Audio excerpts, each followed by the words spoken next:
성도 여러분들 안녕하십니까? 7월 8일 목요일입니다. 함께 하신 여러분들을 환영합니다. 저는 퀸즈교회를 섬기는 김희상입니다. 이제 기도하시고 시작하겠습니다.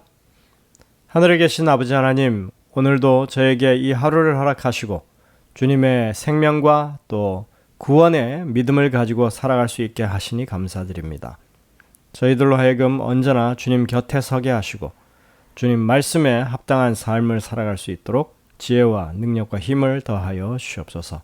주님, 오늘 이 아침에도 주님 앞에 간구하는 주의 백성들, 그 모든 간구에 귀 기울여 주시고 하나님이 살아 역사하심을 증거하시며 또 질병으로 고통당하는 주의 백성들에게 용기와 위안과 또 위로가 되는 그런 이 하루의 삶이 되게 하여 주옵소서. 주님, 저희들이 이제 말씀을 펴겠사오니 주의 능력으로 주의 성령의 깨우침으로 함께 하시고 저희들이 늘 말씀 가운데 바르게 헤아려 설 수 있는 저희들의 삶이 되게 인도하여 주옵기를 예수님의 이름으로 간절히 기도드립니다. 아멘. 오늘 제목은 믿음 대 추측입니다. 예수님의 재림을 기다리며 사는 사람들과 이스라엘 백성들의 광야 생활 가운데 유사점이 있다고 생각하는 사람들이 많습니다. 일반적으로 출애굽의 역사는 믿음을 가진 사람들의 오늘날의 이 영적인 여정으로 그것을 여기기도 합니다. 죄악의 나라 애굽을 떠나서 하나님의 나라로 들어가는 그런 여정을 가리킨다고 생각하는 것입니다. 그래서 홍해를 건너는 사건은 하나님의 구원의 은혜를 깨닫고 침례받는 것을 상징한다고 말하고 요단강을 건너서 약속의 땅에 들어가는 것을 개인적인 종말, 역사적인 종말을 거쳐서 예수님의 재림 이후에 이어질 새 예루살렘에 들어가는 것으로 말합니다. 그런 의미에서 우리 모두는 역사 속에서 약속의 땅에 들어가기를 고대하면서 광야를 헤맸던 그 사람들과 동일한 사람들이라고 볼 수 있는 것입니다. 오늘날 이 광야라고 하는 것은 다양한 모습을 가지고 있습니다. 끝없이 밀려드는 영상 매체들과 계속해서 울려대는 메시지 도착 알림, 그리고 강력한 오락의 유혹들은 우리가 살고 있는 광야의 또 다른 모습이라고 할 수 있습니다. 또한 우리가 살아가는 광야는 음란물을 마치 진짜 사랑인 양 판매하고 물질주의를 우리가 가진 문제 해결책인 양 제시하기도 합니다. 조금만 더 건강하다면, 조금만 더 젊었다면, 조금만 더 부유하다면, 조금만 더 매력적으로 보인다면 모든 문제가 해결될 것이라고 사람들은 생각하는 것입니다. 우리는 하나님이 말씀하신 쉼이 무엇인지, 참 평안이 무엇인지 말씀을 통해서 바르게 깨우쳐야 합니다. 우리는 여전히 자신들이 바라는 평안을 하나님이 주시는 것이라고 포장하며 살고 있습니다. 여러분은 지금 어떠십니까? 평안하십니까? 아니면 여전히 뭔가 채워지지 않은 그런 불편함 가운데 계십니까? 여러분이 바라는 평안은 무엇입니까? 여러분들은 하나님 안에서 참다운 쉼을 누리는 삶을 살고 있습니까? 이것이 이스라엘의 역사를 통해서 계속해서 우리가 되물어야 할 핵심적인 기별이요 질문인 것입니다. 이스라엘 백성들과 마찬가지로 우리는 잘못된 곳에서 평안을 찾기 위해 애쓰고 쉼없는 삶을 살고 있습니다.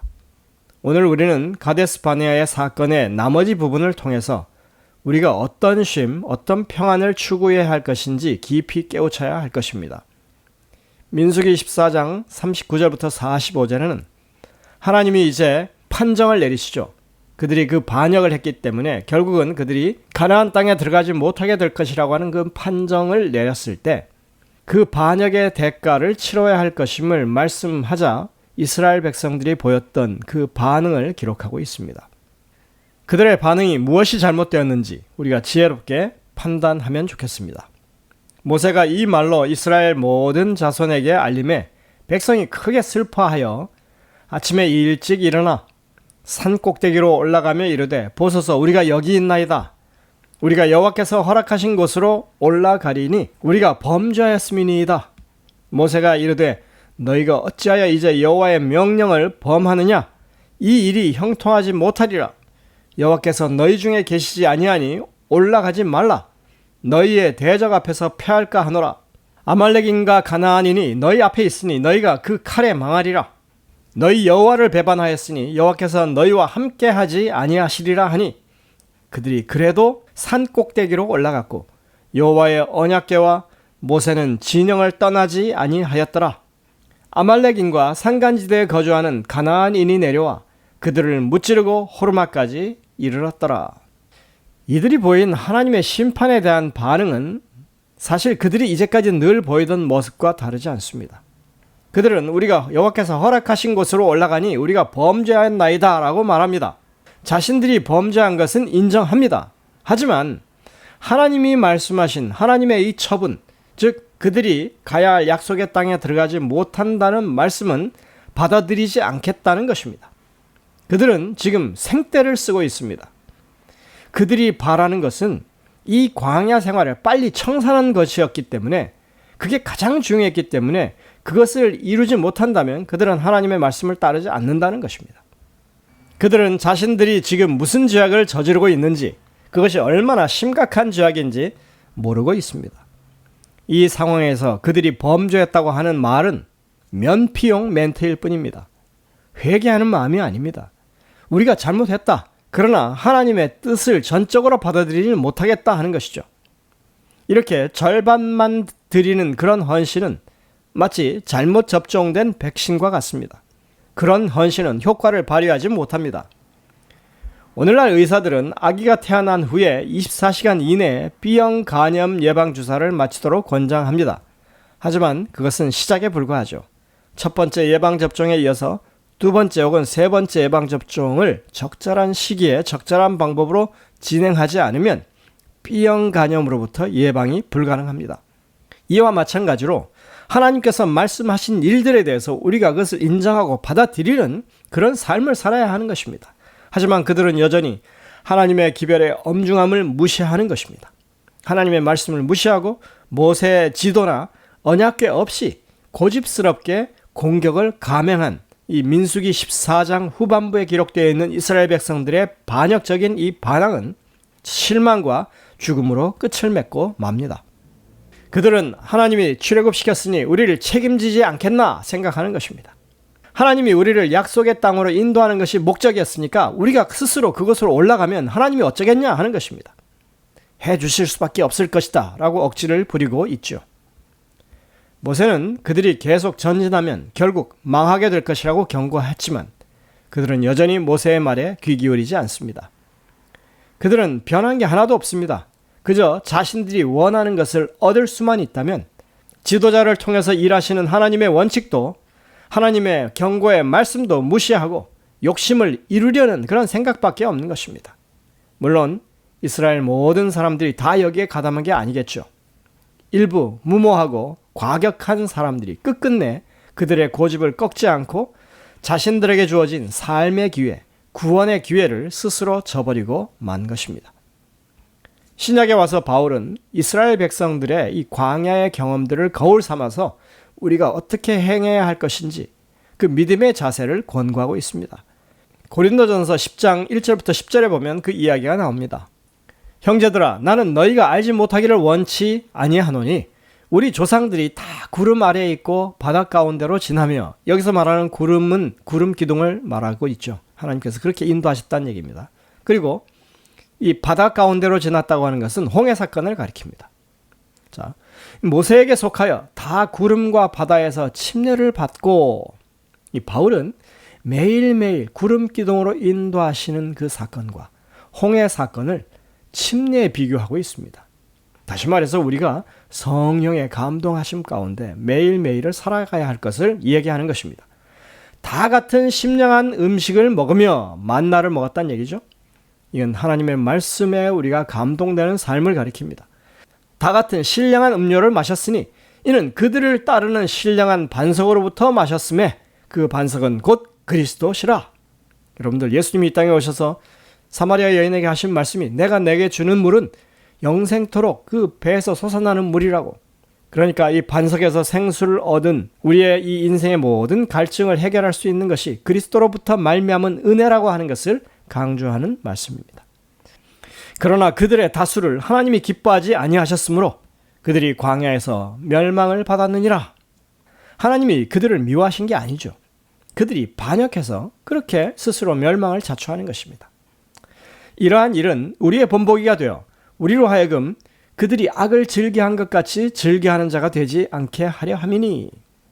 바울은 지금 그들이 악을 행하기를 즐기는 사람들이었다라고 표현하고 있습니다. 그들 가운데 어떤 사람들과 같이 너희는 우상 숭배하는 자가 되지 말라.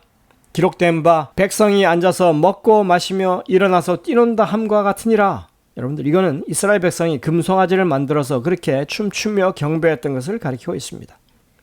그들 중에 어떤 사람들이 음행을 하다가 하루에 23,000명이 죽었나니 우리는 그들과 같이 음행하지 말자. 이것은 모압 여인들에게 유혹이 되어서 바알 부호를 섬기는 그 음행에 동참했던 그 사건을 가리킵니다. 그들 가운데서 어떤 사람들이 주를 시험하다가 뱀에게 멸망하였나니 우리는 그들과 같이 시험하지 말자 합니다. 여러분들, 이건 또 음식에 대해서 불평을 늘어놓다가 불뱀에 물려서 죽은 사건을 가리키고 있습니다.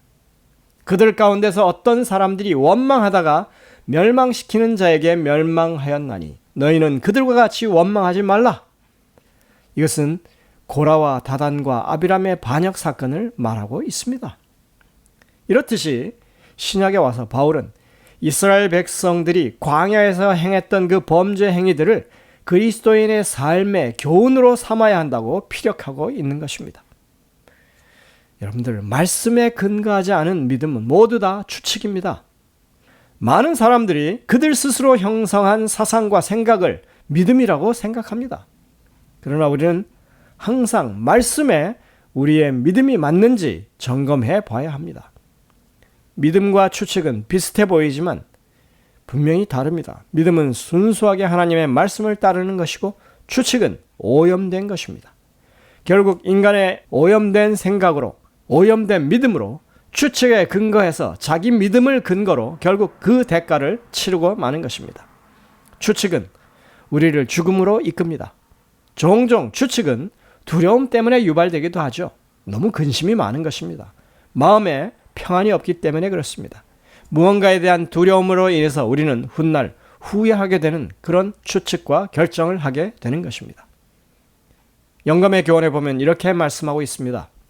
어떤 사람들은 하나님을 믿는 큰 믿음을 가지고 있노라고 공언하고 비록 증거는 없을지라도 그들의 기도에 따른 특별한 선물과 특별한 응답을 받은 것으로 생각합니다. 그들은 추측을 믿음으로 잘못 생각했습니다.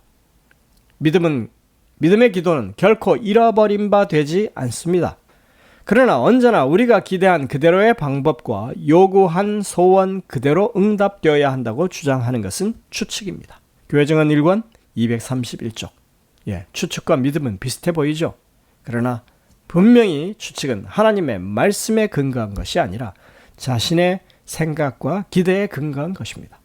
자, 이스라엘 백성들 당장 멸망할 그 멸망을 피해서 살 길을 얻었습니다. 구원의 기회를 얻고 하나님과 동행할 수 있고 하나님께서 베푸시는 그 은혜로운 삶을 살 기회를 얻었지만 그들은 그들에게 주어진 믿음의 기회를 바르게 선용하지 못했습니다.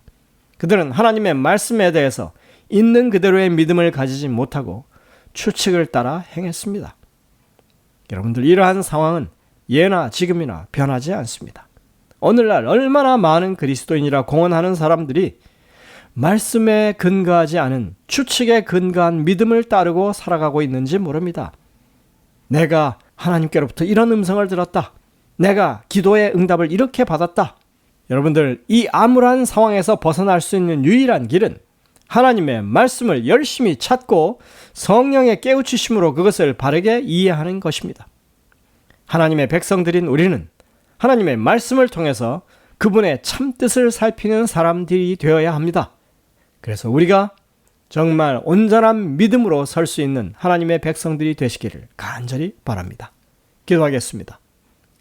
하늘에 계신 아버지 하나님, 오늘도 하나님의 말씀을 통하여 우리가 이렇게 분명한 교훈을 얻게 하시니 감사드립니다. 추측하지 않도록 정말 말씀을 더 깊이 우리 마음 가운데 새기는 주의 백성들 되게 도와주시고 그 참뜻이 무엇인지를 지혜롭게 깨닫는 주의 백성들 되게 하여 주옵소서. 오늘도 우리의 삶에 여전히 말씀을 통하여 말씀하시고 깨우침을 허락하시는 주님을 굳게 붙잡고 말씀 위에 굳건하게 설 수 있는 믿음의 백성들 되게 이끌어 주옵기를 예수님의 이름으로 간절히 기도드립니다. 아멘.